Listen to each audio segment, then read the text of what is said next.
अस्सलाम वालेकुम, welcome back to my channel. कैसे हैं आप सब लोग। आज की वीडियो में हम डिस्कस करेंगे कि लॉन के कपड़े को कैसे शिरिंग किया जाए कि एंड सीज़न तक इसके कलर बरकरार रहें। कुछ कपड़े ऐसे भी होते हैं जिनको शिरिंग किए बगैर भी सिलवाया जा सकता है, तो ये भी थोड़ा बहुत हम डिस्कस करेंगे। तो सबसे पहले मैं आपको ये प्रिंट दिखाना चाहूँगी। अक्सर मैं दिखाती हूँ जब भी कोई नया कपड़ा लेके आती हूँ। तो यहाँ पर मैंने ये लॉन के पीसेस मंगवाए थे। ये मेरी बेटी जो है वो 2 साल की है और ये बड़े अर्ज में 1.5 गज़ कपड़ा है।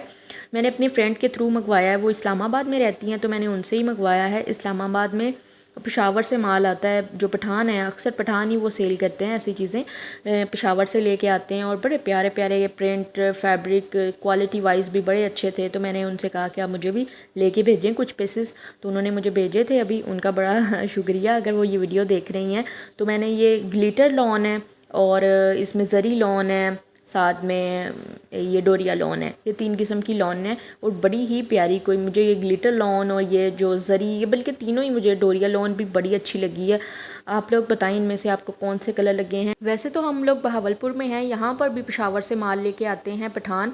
तो बहुत कम मैंने लोकल मार्केट एक्सप्लोर की हुई है, मुझे इतना आइडिया नहीं है कि कहाँ से अच्छे कपड़े मिलेंगे या कहाँ से कोई लॉन के फैब्रिक अच्छे मिल जाते हैं। खद्दर वगैरह जब सर्दियों में लेनी होती है कहाँ से अच्छी मिलेगी, तो फिर मैंने उनसे कह दिया और मेरे लिए भी आसानी हो गई, घर बैठे मुझे कपड़े मिल गए। तो ये 1.5 गज़ है बड़े अर्ज में। तो इसमें से हमने 2 सूट काट लिए, एक पीस में से 2 सूट काट लिए हैं और 2 मतलब फ़्रॉक काट लिए हैं। बाकी का जो बचा है उसके साथ निकर बन सकती है और जो भी फैब्रिक सिलाई करते हुए थोड़ी बहुत कतरन यूज़ होती हैं वो हो जाएंगी। तो इस तरह से करके ना ये हमारा बन जाएंगे कपड़े। मैंने इनमें से 2 सूट काट लिए हैं, बाकी जो है वो हम अभी शेयरिंग करते हैं और आपको भी बताते हैं कि कैसे शेयरिंग हो सकते हैं और लॉन के कपड़ों को कैसे धोना चाहिए कि गर्मियों में इनके कलर फेंट ना हो, एंड सीज़न तक चलते रहें और अगले साल भी हमारे काम आ सकें। इस तरह से ना कहते हैं कि टब में पानी डालें और इसमें नमक शामिल करें। जब भी नया कपड़ा शेयरिंग करना हो तो इसमें नमक डाल के करें, इससे इनके रंग, जो कच्चे रंग हैं ना, ये पक्के हो जाएंगे। और कुछ कपड़े ऐसे होते हैं जिनको शेयरिंग करने की ज़रूरत नहीं होती है। लॉन के कपड़े होते हैं, इनको अगर शेयरिंग करना है तो ये लाइट वेट होते हैं। 5 मिनट से ज़्यादा इनको डिप ना करें नमक वाले पानी में। नमक वाले पानी में 5 मिनट के लिए डिप करके रख दें और 5 मिनट के बाद और हल्के हाथों से प्रेस करके हमने इनको निकाल के फैला देना है। निचोड़ना नहीं है, मरोड़ना नहीं है कपड़ों को, और झटक के तार पे नहीं डालने, बल्कि हल्के हाथों से बस ऐसे ही तार पे फैला देने हैं। अगर दर्जी की दुकान के बाहर से आपका कभी गुजर हो ना, तो आपको पता चले कि ये जो दर्जी कपड़े शेयरिंग करके डालते हैं ना, जैसे इन्होंने डुबोना है, डुबो के ऐसे तार पे डाल देना है। हल्का सा फैलाया हुआ होता है, कपड़ा लटक रहा होता है, नुचड़ रहा होता है पानी से।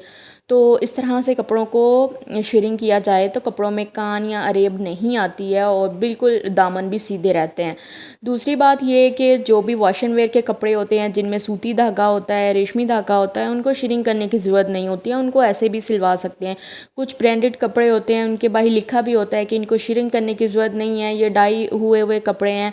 तो वो डाई कलर होते हैं, लेकिन वो मशीनी डाई होते हैं, उनको एक दफ़ा ख़ुद भी शेयरिंग कर लें। जिनके ऊपर लिखा हुआ होता है कि ये डाई शेयरिंग है, वो मशीनी डाई होता है, तो आप उसको ख़ुद भी एक दफ़ा शेयरिंग कर लिया करें, ताकि ये कपड़े जो हैं वो सिकुड़ ना जाएं, मतलब कम ना हो जाएं सिलाई के बाद। तो फिर टेंशन हो जाती है ना जब कपड़ा छोटा बन जाए या तंग हो जाए।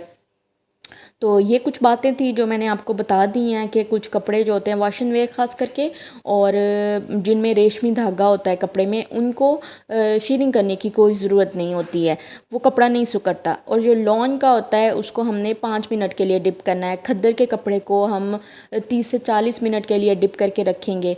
और बस ये है जी। इससे देखें हल्के बिल्कुल लाइट बेमालूमी सा कलर, बेमालूमी नहीं, बामामूली सा बिल्कुल मामूली से हल्के हल्के कलर निकले हैं इनके। और कड़क धूप लगी हुई है, तो मैं इसको बिल्कुल छाँव में फैलाऊंगी। कपड़ा जब भी लॉन का उतारे ना सूट, उसको फ़ौरन फुलक के दोबारा तार पे डाल दें, हल्का सा सर्फ डाल के। इनको धूप में ना फैलाएं और छाँव में फैला के सुखाएंगे तो कलर इनके एंड सीज़न तक ख़राब नहीं होंगे। आप दूसरा सीज़न भी पहन लें। अब ये देखें, मैंने बिल्कुल लाइट हाथों से इनको, हल्के हाथों से बस प्रेस करके पानी निकाला है और छाँव में फैला दिया है। अब ये 5 मिनट लगने हैं, इतनी गर्म हवा चल रही है, ये बिल्कुल 5 मिनट में सूख जाएंगे। जैसे ये सूखेंगे, इनको हमने तैल लगा के रख देना है और जब भी काटने हैं तो इस्त्री करके काटने हैं। तो इसलिए आप आपने उसको झटक झटक के नहीं सुखाना तो इससे जो है वो अरेब आ जाती है। जब झटकते हैं ना कपड़े को तो वो टेढ़ा मेढ़ा हो जाता है, तो उससे फिर कान आ जाती है कपड़े में।